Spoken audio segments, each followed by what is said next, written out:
Hello and welcome my dear friends. तो start करते हैं हम आज का लेक्चर। लेकिन लेक्चर स्टार्ट करने से पहले अपने फ्रेंड्स को, अपने स्टूडेंट्स को हम बताना चाहते हैं कि दो बातें हैं जो आज हम बताना चाहते हैं इस लेक्चर में before starting this lecture. First ये कि जो हमने अभी तक आपको हिस्ट्री पढ़ाई है करीबन 5 लेक्चर्स, आज 6th लेक्चर होने जा रहा है। तो जितने भी 5 लेक्चर हुए including this one, that is 6th lecture, अपने स्टूडेंट्स को हम बताना चाहते हैं कि मैंने आपको विदाउट पार्शियलिटी वो लेक्चर्स पढ़ाए। कोई पार्शियलिटी नहीं है। हिस्ट्री यानी जो भी लिखा है, हिस्टोरियंस ने जो भी कुछ लिखा है वो हमने आपको पढ़ा है। दूसरी बात ये कि हिस्ट्री में क्या हुआ है, किसने जुल्म किया है, किस रूल में, किसके डायनास्टी में यहाँ पे रहम हुआ है, यहाँ पे डेवलपमेंट हुई है, और किन की डायनास्टी में यहाँ पे जुल्म हुआ है, यहाँ पे टॉर्चर हुआ है, ब्रूटैलिटी नेचर किन का था। ये मैं अपने आप से नहीं बता रहा हूँ, ये हिस्ट्री में लिखा है और मैं हिस्ट्री आपको पढ़ा रहा हूँ। ठीक है, बस ये 2 डिस्क्लेमर्स थे मेरे। तो आज का लेक्चर हम स्टार्ट करते हैं। तो आज कल के लेक्चर में हमने आपको पढ़ाया था अबाउट द अफगान रूल, और इससे अफगान रूल भी पढ़ाया था और थोड़ा सा मुगल्स के बारे में भी बोला था। तो कल के लेक्चर में हमने आपको अफगान रूल पढ़ाया था। हमने आपको ये बताया था कि अफगान रूल यहाँ पे 67 ईयर्स तक रहा है। ठीक है, करीबन 67 ईयर्स तक, दैट इज़ फ्रॉम 1752 से लेकर 1819 तक यहाँ पे इनका रूल रहा है अफगानिस का। ये हमने आपको कल के लेक्चर में बोला।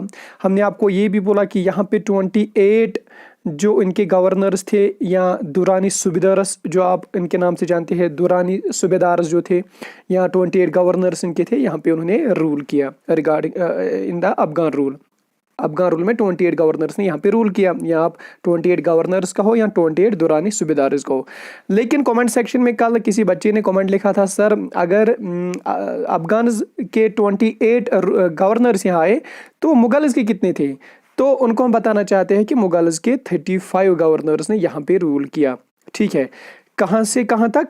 यहाँ पे अकबर से लेकर अहमद शाह तक थ्रू औरंगजेब। ठीक है, अकबर टू अहमद शाह थ्रू औरंगजेब, यहाँ पे 35 मुगल गवर्नर्स रहे हैं। ठीक है, और इसी तरह से अफगान के कितने रहे हैं? 28 गवर्नर्स रहे हैं अफगान के। ठीक है, तो हमने कल के लेक्चर में आपको थोड़ा सा ओवरव्यू दिया था अफगान रूल के बारे में। लेकिन अफगान रूल ज़्यादा देर तक चलता नहीं है। उनकी क्रिवलिटी, उनकी ब्रूटैलिटी बहुत ही ज़्यादा यहाँ पे फैल गई होती है। तो 67 ईयर्स तक उन्होंने बहुत ज़्यादा जुल्म किया होता है यहाँ पे। ठीक है, ये हमने कल के लेक्चर में आपको बताया था कि सबसे ज़्यादा जो यहाँ पे लूट मार मच गई वो किन के रूल में थी? वो अफगान रूल में थी। ठीक है, ये हमने आपको कल के लेक्चर में बोला था। यानी जितनी भी यहाँ पे इकोनॉमी थी, जितने भी लोगों के घर में वेल्थ था, वो चला गया टू द अफगान रूलर्स। ठीक है, अफगान गवर्नर्स के पास चली गई वो सब कुछ। तो पहले जब अब्दुल्ला खान इशिक अकासी आए थे तो उन्होंने यहाँ पे 6 महीने तक जब उन्होंने यहाँ पे गवर्नमेंट चलाई, तो 6 महीने से मतलब इन 6 महीनों में उन्होंने बहुत ज़्यादा लूटमार पहले ही मचाई थी। ठीक है, तो ये हमने कल के लेक्चर में आपको थोड़ा सा कंप्लीट किया था। आज हम पढ़ने वाले हैं सिख रूल के बारे में। ठीक है, लेकिन सिख रूल से पढ़ने से पहले हम थोड़ा सा बैकग्राउंड में चले जाते हैं। सर सिख रूल यहाँ पे कैसे स्टार्ट हुआ? अफगान तो थे, उनका दबदबा तो था यहाँ पे, लेकिन अब ये सिख रूल कैसे आया यहाँ पे? तो इसका भी अपना बैकग्राउंड है। तो बैकग्राउंड ये है कि एक बैटल होता है जिसको आपने नेसेसरली एंड इम्पॉर्टेंटली नोट करना है, दैट इज बैटल ऑफ शुपयां। ठीक है, कोई कोई इसको बैटल ऑफ शुपयां भी लिखते हैं, बैटल ऑफ सीपू भी लिखते हैं। ठीक है, तो one and the same thing, या बैटल ऑफ सीपॉन भी लिखते हैं, that is one and the same thing. So battle of Shopian होता है यहाँ पे, कब होता है? 3 जुलाई 1819 को। बैटल ऑफ शुपियन कब होता है? 3 जुलाई 1819 को। किस किस के खिलाफ होता है बैटल ऑफ शुपियन? ये होता है सिख अंपायर और जब्बार खान। हाँ, वही जब्बार खान जो लास्ट गवर्नर थे दुरानी अंपायर के। इनके दरमियान जंग छिड़ जाती है और सिख अंपायर माइटी पावर होती है और वो जब्बार खान को हराती है और यहाँ पे अपना कब्जा जमाते हैं और कश्मीर को अपने कब्जे में करते हैं। ठीक है, लेकिन सर क्या ये इतना इजी है कि बैटल ऑफ शुपियन हो गया, सिख्स आए और जब्बार खान को यहाँ पे हरा के चले गए? नहीं, ऐसा बिल्कुल भी नहीं हुआ। बेसिकली हुआ क्या, बेसिकली ट्रूथ क्या है, सच्चाई क्या है? तो सच्चाई ये है कि जब यहाँ पे अफगान रूल था तो इनके जो यानी दुरानी रूल, ठीक है, तो इनका जो लास्ट गवर्नर था वो था जब्बार खान, ठीक है।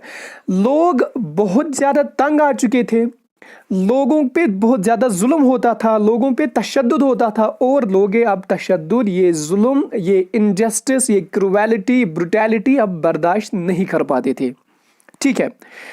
तो अब क्या होता है, 1819 में अजीम खान जो गवर्नर होते हैं, तब अफगान रूल में गवर्नर होते हैं Azim Khan, last but one governor, ठीक है। वो क्या करते हैं, ये गवर्नर होते हैं कश्मीर में, कौन? अजीम खान। ये अपने ट्रूप्स को यहां से ले जाके काबुल चले जाते हैं, ठीक है। काबुल कहां पे पड़ता है? अफगानिस्तान में, ठीक है। तो अजीम खान यहां पे फौज जो था उनका अपने साथ लेके काबुल चला जाता है, ठीक है। हमको डीप में जाने की जरूरत नहीं है, वहां पे क्या होता है, जंग हुई थी उनकी और फिर उनको फौज की जरूरत थी, और हमने इतना डीप नहीं जाना है। बस आप इतना याद रख लीजिए कि अजीम खान जो गवर्नर थे अफगान रूल के, अफगान डायनास्टी के, दुर्रानी एम्पायर के जो गवर्नर थे अजीम खान, वो 1819 में यहां से फौज लेके काबुल चले जाते हैं, ठीक है। वो चले गए काबुल, लेकिन इनके ही गवर्नेंस में बीरबल दर होते हैं, एक शख्स जिनका नाम होता है बीरबल दर। वो क्या करते हैं, वो बेसिकली इनके अजीम खान के रेवेन्यू मिनिस्टर होते हैं, ठीक है। फिर से क्लियर करेंगे, अजीम खान यहां पे गवर्नर होते हैं अफगान रूल में, दुरानी एम्पायर के गवर्नर होते हैं अजीम खान, लेकिन 1890 में उनको कुछ जरूरत पड़ती है फौज की, वो अपना फौज यहां से उठा के ले जाते हैं काबुल, ठीक है। लेकिन इनके अजीम खान के गवर्नेंस में एक शख्स होते हैं जिनका नाम होता है बीरबल दर। वो क्या थे? वो थे रेवेन्यू मिनिस्टर ऑफ अजीम खान, अजीम खान के रेवेन्यू मिनिस्टर थे, ठीक है। वो क्या करते हैं, वो चले जाते हैं लाहौर, वो ट्रैवल करते हैं कहां? लाहौर। कौन? बीरबल दर कौन थे? वो थे रेवेन्यू मिनिस्टर ऑफ अजीम खान। अब अजीम खान कहां चले गए? अब अजीम खान चले गए काबुल। लोग क्या आए थे? लोग तंग आए थे इनके रूल से, इनके लूटमार से, इनके जुल्म से, इनके तशद्दुद से। तो बीरबल दर जो थे वो इनके रेवेन्यू मिनिस्टर थे, वो चले जाते हैं लाहौर। और लाहौर क्यों चले जाते हैं? क्योंकि Lahore it was the capital of Sikh umpire, ये सिख अंपायर की कैपिटल थी।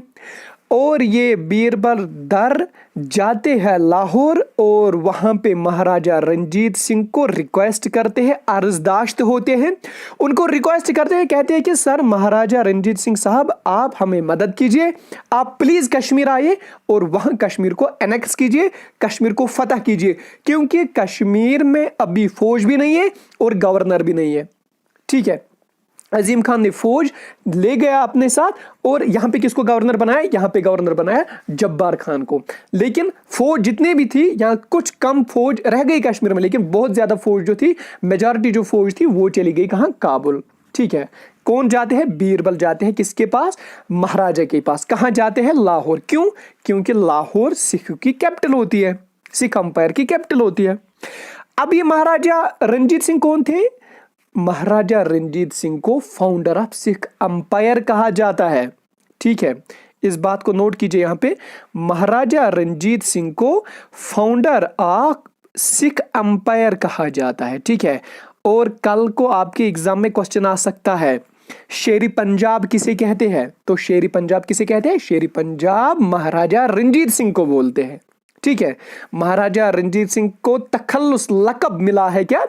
वो मिला है शेरी पंजाब, लाइन ऑफ पंजाब, ठीक है। ओके, तो अब बीरबल जाते हैं महाराजा के पास और महाराजा रंजीत सिंह को रिक्वेस्ट करते हैं, कहते हैं कि अभी यहाँ पे फौज नहीं है अफगान का और आप प्लीज यहाँ आइए और कश्मीर को अपने कब्जे में कीजिए, ठीक है। तो महाराजा रंजीत सिंह भी चाहते थे कि मेरा सिख अंपायर बढ़े, ठीक है, तो महाराजा रणजीत सिंह क्या करते हैं, महाराजा रणजीत सिंह अपनी आर्मी उठाते हैं और सीधे कहां चले आते हैं, सीधे चले आते हैं कश्मीर। ठीक है, कहते हैं हिस्टोरियंस लिखते हैं कि उन्होंने 1819 में अपने साथ 30,000 सॉरी यहाँ पे 3K लिखा है, it is not 3K, it is 30K। तो 30K यानी 30,000 सोल्जर्स अपने साथ लेके आए हैं महाराजा रणजीत सिंह अटैक करने के लिए, कश्मीर में अपना रूप जमा के कश्मीर को अपने कब्जे में करने के लिए। ठीक है, लेकिन जब ये कश्मीर में आते हैं 30,000 सिपाहियों के साथ, तो इनका जंग छिड़ जाता है किसके साथ, यहां पे कौन गवर्नर होते, अजीम खान तो चले गए, कहां, अजीम खान तो चले गए थे काबुल, लेकिन अब यहां पे गवर्नर किसको छोड़ा था, वो था जब्बार खान। तो ये महाराजा रणजीत सिंह आते हैं, जब्बार खान से छिड़ जाते हैं, इनकी जंग छिड़ जाती है और जब्बार खान को ये हराता है और कश्मीर इनके कब्जे में चला जाता है। ठीक है, तो अब यहां पे 1819 से हम कहेंगे सिख रूल स्टार्ट होता है। ठीक है, कहां तक, 1846 तक, करीबन 27 साल तक इनकी हुकूमत यहां पे रहती है। और इन 27 साल में 10 गवर्नर्स होते हैं, सिख रूल में 10 गवर्नर्स आते हैं जो कश्मीर में गवर्न करते हैं। तो अब क्लियर हुआ यहां पे कंसेप्ट। मुगल्स के टाइम 35, ठीक है, अफगान के टाइम 28, सिख के टाइम 10 गवर्नर्स आते हैं यहां पे। ये बात आपको याद रखनी है for exam point of view से। ओके, यहां तक क्लियर हुआ आपको कि कैसे बैकग्राउंड क्या है, सिख एम्पायर कैसे आया कश्मीर और उन्होंने यहां पे कश्मीर को कैसे कब्जा किया। ठीक है, तो 1819 में अब महाराजा रणजीत सिंह यहां पे कश्मीर आते हैं। ठीक है, तो अपने 27 साल के करियर में जो सिख रूल यहां पे 27 साल तक चलता है, उनमें 10 गवर्नर्स आते हैं, लेकिन इसमें से 2 गवर्नर्स, लास्ट के दो गवर्नर्स होते हैं वो मुस्लिम्स होते हैं। ये आपको कंपल्सरली याद रखनी है ये चीज। ठीक है, लेकिन अब हम देखेंगे कि जैसे अफगानिस ने यहां पर ब्रूटैलिटी की थी, क्रिवेलिटी की थी, अपनी जुल्म किया था, तशद्दुद किया था लोगों पे, लोगों को तलवार के नोक पे लूटा था, पैसे लूटे थे, लेकिन अब हम यहां पे पढ़ेंगे कि सिख रूल में क्या हुआ, क्या यहां पे डेवलपमेंट हुई, क्या यहां पे लोगों ने राहत की सांस ली, या लोगों को फिर से वही जुल्म झेलना पड़ा जो अफगान रूल में था और जो अफगान रूल में मेनली था। Darkest phase of the history of the Kashmir. ठीक है, तो हिस्टोरियंस लिखते हैं, मैंने पहले ही डिस्क्लेमर में बताया आपको कि जो भी मैं कहूंगा ये हिस्ट्री में पढ़ाता हूं, मैं अपना नहीं कहता हूं, हिस्टोरियंस ने लिखा है वही मैं कहूंगा। यहां पे भी सिख रूल में जो यहां पे भी जुल्म हुआ, लेकिन जुल्म किन पे हुआ, वो मुसलमानों पे हुआ। और सिखस ने यहां पे एंटी मुस्लिम लॉज बनाए। वो लॉज कौन कौन थे, वो लॉज थे काउस लेटर को, जो भी काउस लेटर यहां करेगा उसको डेथ पेनल्टी मिलेगी, उसको पुनिशमेंट जो मिलेगी वो डेथ सेंटेंस मिलेगा। यानी जो भी यहां पे काउस लेटर करेगा उसको डेथ सेंटेंस दिया जाएगा। This was the first anti Muslim law. Number 2, Jamia Masjid जो श्रीनगर की उसको बंद कराया गया एज पर द हिस्टोरियंस। जो अजान थी, that's praying call for of the Muslims, उसको बैन कराया गया। ठीक है, मुसलमानों पे ज्यादा टैक्स लगाया गया और 1/6 लैंड जो थी, 1/16 लैंड को बोला गया सिर्फ वही कल्टिवेट करो। यानी जिसकी अगर किसी के पास 16 कुनाल लैंड होती थी, उसको सिर्फ 1 कुनाल लैंड क्या करनी थी, कल्टिवेट करनी थी, बाकी सब सिख एम्पायर को वो खुद देखते थे। ठीक है, लेकिन ये तो था अकॉर्डिंग टू द हिस्टोरियंस कि सिख रूल जो यहां पे आया कश्मीर में, उन्होंने बहुत ज्यादा जुल्म और तशद्दुद किया मुसलमानों पे। ठीक है, अब ये उन्होंने रूल बनाए यहां पे अगेंस्ट द मुस्लिम्स, वो तो मैंने आपको पढ़ा है, लेकिन कहा जाता है as per the historians that Kashmir became the second highest revenue earner for the Sikh empire. यानी कश्मीर, सिख तो सिर्फ कश्मीर में नहीं थे, ये तो नॉर्थ ईस्ट इंडियन साइड में भी थे, ये तो हिंदुस्तान के बहुत जगहों पे फैले थे, क्योंकि उस टाइम जब सिख रूल था तब ब्रिटिश भी, एक साइड से ब्रिटिश एम्पायर खड़ा हो गया था, दूसरी साइड से सिख एम्पायर खड़ा हो गया था और तीसरे साइड से मराठास भी खड़े हो गए थे। ठीक है, तो इन 3 का बोलबाला बहुत ज्यादा चल रहा था इस टाइम। तो सिख की जो एम्पायर थी वो सिर्फ कश्मीर में नहीं थी, वो अलग जगहों पे भी थी, हिंदुस्तान की बहुत सारी जगहों पे भी थी, लेकिन जो सेकंड रेवेन्यू अर्निंग स्टेट जो थी सिखों के लिए वो थी कश्मीर। कल को आपके एग्जाम में क्वेश्चन आ सकता है कि जब सिख रूल यहाँ पे था तब सिखों के लिए कश्मीर किस नंबर पे था फॉर देयर रेवेन्यू, वो तो सेकंड नंबर पे था, यानी ज्यादा जो सिख्स रेवेन्यू कलेक्ट करते थे सेकंड नंबर पे वो कश्मीर में रेवेन्यू कलेक्ट करते थे, यानी उनकी इनकम, उनकी आमदनी सेकंड नंबर पे कश्मीर ही थी। ओके, लेकिन अब इंपॉर्टेंट पॉइंट एक और यहां पे आया है कि कश्मीर शाल को बहुत फरोख्त मिला और कश्मीर शाल को दुनिया भर के लोगों ने जाना। अब कश्मीर शाल को वर्ल्ड वाइड प्रमोशन मिला और बहुत जगहों पे डिफरेंट कंट्रीज से लोग अब कश्मीर आते थे शाल खरीदने। सो वर्ल्ड वाइड एक्सपोजर कब मिला, ये आपके क्वेश्चन आ सकता है आपके एग्जाम में। World wide exposure for the Kashmiri shall begin in what rule, किस रूल में, वो हुआ इन सिख रूल। ठीक है, तो बैकग्राउंड भी हमने पढ़ा कैसे यहां पे स्टार्ट हुआ। तो रंजीत सिंह जो थे इनको अब शेरी पंजाब, जो मैंने पहले ही आपको बोला शेरी पंजाब के नाम से भी जाना जाता है। ठीक है, उनको फाउंडर ऑफ सिख एम्पायर भी कहा जाता है। ठीक, लेकिन इनके दौर में दो ट्रीटीज होती है, one is treaty of Amritsar and another is treaty of tripartite, या ट्राइपार्टेट ट्रीटी जिसे हम कहते हैं। लेकिन डियर स्टूडेंट्स कंफ्यूज नहीं होना प्लीज, यहां पे ट्रीटी ऑफ अमृतसर 25 अप्रैल 1819 को होती है। लेकिन अगर जब स्टूडेंट मेरा लेक्चर सुनते होंगे वो कमेंट सेक्शन में मुझे पता है वो लिखेंगे सर वो तो 1816 में हुई थी। ठीक है, आप क्या बता रहे हैं 1809।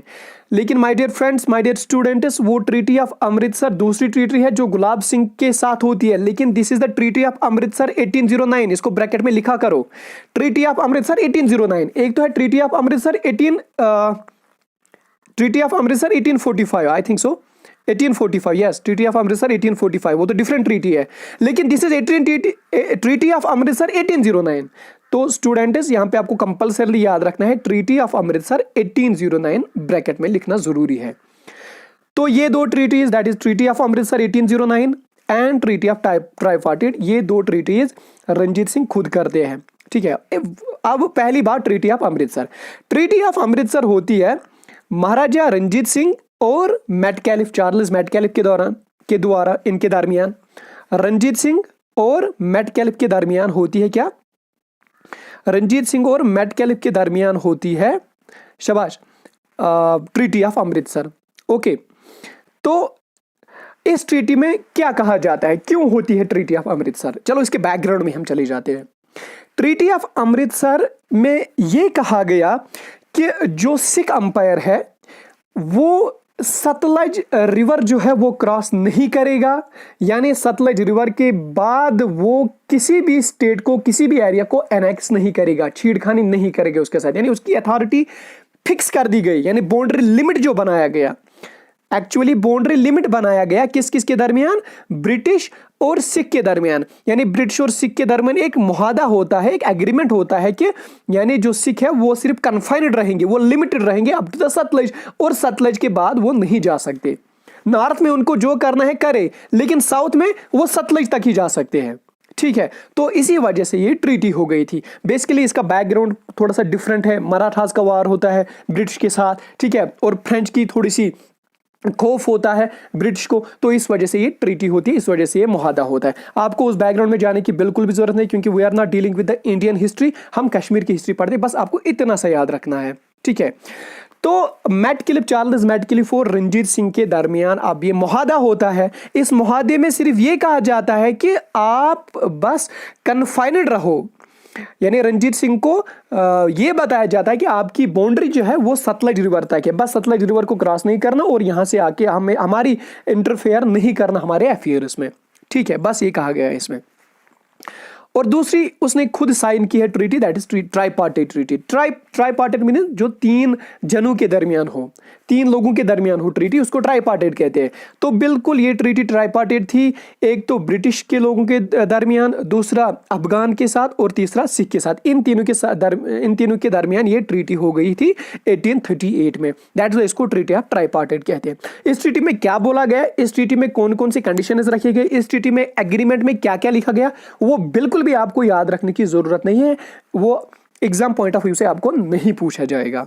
ठीक है, बस इतना याद रख लीजिए कि 2 ट्रीटी साइन हुई थी। एक थी ट्रीटी ऑफ अमृतसर 1809, लेकिन कंपलसरली लिखना 1809, क्योंकि ये ट्रीटी महाराजा रंजीत सिंह ने साइन की थी, ये मुआहदा किया था उसने। और दूसरा था ट्रीटी ऑफ ट्राइपार्टेट।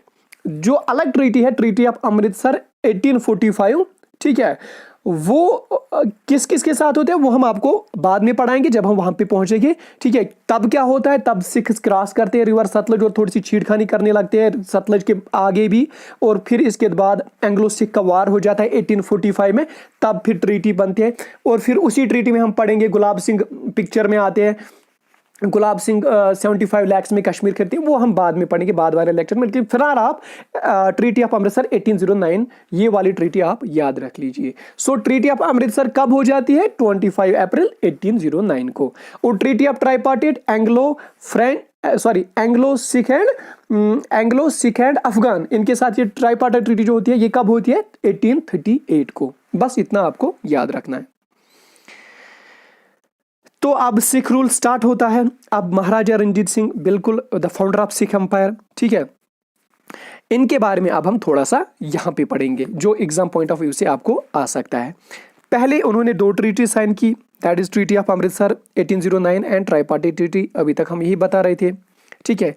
और इनकी डेथ हो जाती है 1839 में, इनकी डेथ हो जाती है। अब जब इनके बाद आते हैं खड़क सिंह, या खड़क सिंह आप कहिए, तो खड़क सिंह आते हैं, लेकिन इनकी भी डेथ हो जाती है 1839 में, ठीक है।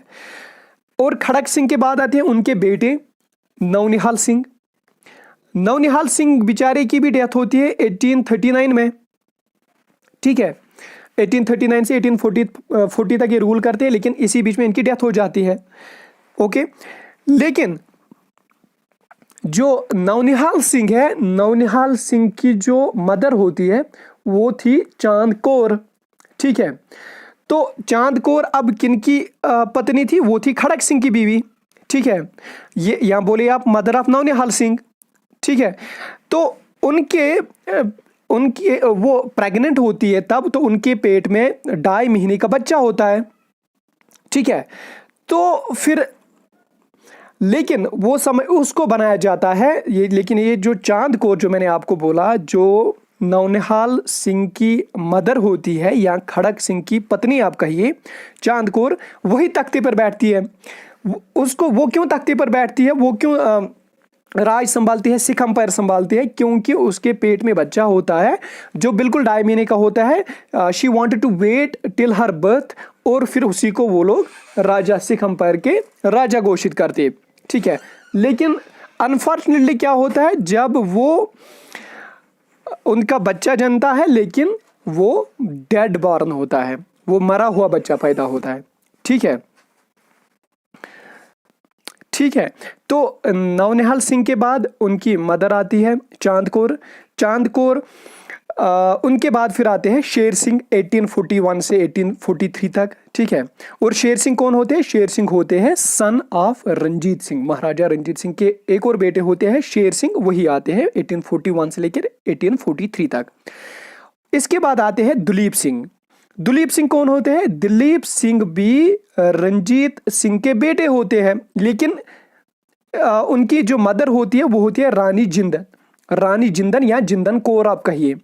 तो रंजीत सिंह के बेटे होते हैं दुलीप सिंह, लेकिन किस पत्नी के भी बेटे होते हैं ये होते हैं रानी जिंदन के बेटे, ठीक है, दुलीप सिंह।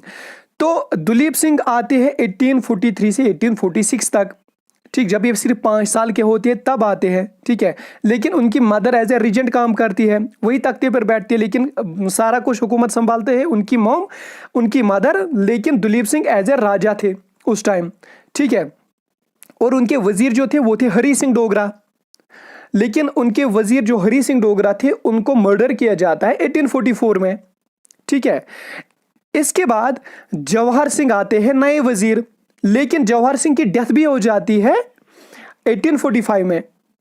इसके बाद आते हैं लाल सिंह जो नए वजीर बन जाते हैं, और इसके बाद आते हैं तेजा सिंह, और Teja Singh commander of forces होते हैं वजीर सिंह के, लाल सिंह के गवर्नेंस में तेजा सिंह कमांडर होते हैं फौज के कमांडर होते हैं। और जो लास्ट से गवर्नर होते हैं वो होते हैं शेख इमादुद्दीन, 1845 में वो पिक्चर में आते, 1845 में वो पिक्चर में आते। अब क्रैक्स क्या याद रखना है आपको, बस आपको इतना याद रखना है कि महाराजा रणजीत सिंह की डेथ होती है 1839 में। इसके बाद आते हैं खड़क सिंह, फिर आते हैं नवनिहाल सिंह, फिर आते हैं चांद कौर, फिर आते हैं शेर सिंह, इसके बाद आते हैं दुलीप सिंह, और जो आखिरी उनके सिख गवर्नर होते हैं वो होते हैं शेख इमादुद्दीन। बस इतना याद रखना है आपको, ठीक है। लेकिन अब जंग छिड़ जाती है सिख्स को इंग्लिश के साथ, ब्रिटिश के साथ, ठीक है। वो कब होती है, वो होती है 1845 से लेकर 1846 तक। इसे हम फर्स्ट एंग्लो सिख वार कहते हैं, ठीक है। करीबन 3 वार होते हैं इंग्लिश और सिख के दरमियान, लेकिन जो पहला वार होता है वो होता है 1845 से 1846 तक, ठीक है। यहां तक आपको याद समझ आया। तो 1845 में एक अलग ट्रीटी होती है, that is treaty of Amritsar, 1845 वाली ट्रीटी, ठीक है। उसमें क्या चीज होता है वो हम आपको नेक्स्ट लेक्चर में पढ़ाएंगे, पढ़ाते तो इसी लेक्चर में, लेकिन आपको कंफ्यूजन ना हो इसलिए हम नेक्स्ट लेक्चर में आपको पढ़ाएंगे। तो नेक्स्ट लेक्चर में जाने से पहले हम आपको यहां पे थोड़ा सा फिर से रिकैप करेंगे। 1819 से 46 तक सिख का रूल रहता है, ठीक है। तो इसका मतलब है 27 साल तक ये रूल करते हैं। इनके 10 गवर्नर्स होते हैं, इनके लास्ट जो गवर्नर्स होते हैं वो मुस्लिम होते हैं, ठीक है। जो हमने आपको बताया इमादुद्दीन, ठीक, वो भी मुस्लिम गवर्नर थे। ओके, तो इसी तरह से मैंने आपको बताया बैटल ऑफ शुपियन हो जाती है, जिस वजह से सिख्स यहाँ पे आते हैं और अफगान उसको यहाँ से हराते हैं और सिख्स यहाँ पे आते हैं। अजीम खान के बारे में मैंने आपको बोला, वो काबुल चले जाते हैं, और बीरबर जो उनके रेवेन्यू मिनिस्टर होते हैं वो जाते हैं लाहौर महाराजा के पास, उनको रिक्वेस्ट करते हैं कि यहाँ पे आप आइए। फिर उसके बाद रंजीत सिंह अपने दौर में 2 ट्रीटी साइन करते हैं, 1 is treaty of Amritsar and number 2 is treaty of tripartite, ठीक है। लेकिन ट्रीटी ऑफ अमृतसर को आपने इंपॉर्टेंटली नोट करना है, ट्रीटी ऑफ अमृतसर 1809, ओके। तो इसके बाद सिख रूल यहाँ पे स्टार्ट होता है। तो सिख रूल में कौन कौन सा आता है, रणजीत सिंह, इसके बाद आते हैं खड़क सिंह, फिर नवनिहाल सिंह, फिर चांद कौर, फिर शेर सिंह, दुलीप सिंह, हरी सिंह डोगरा तो वजीर होते हैं, सॉरी। तो इसके बाद उनके लास्ट जो गवर्नर होते हैं वो होते हैं शेख इमादुद्दीन, ठीक है। तो शेख इमादुद्दीन 1845 में होते हैं। तो मैंने आपको बोला था इनका रूल कहाँ से कहाँ रहता है, 1819 से 46 तक। लेकिन 46 में क्या होता है, या 45 में कि जो लास्ट गवर्नर होते हैं शेख इमादुद्दीन, उस टाइम क्या होता है वो हम आपको कल के लेक्चर में बोलेंगे, ठीक है, ओके।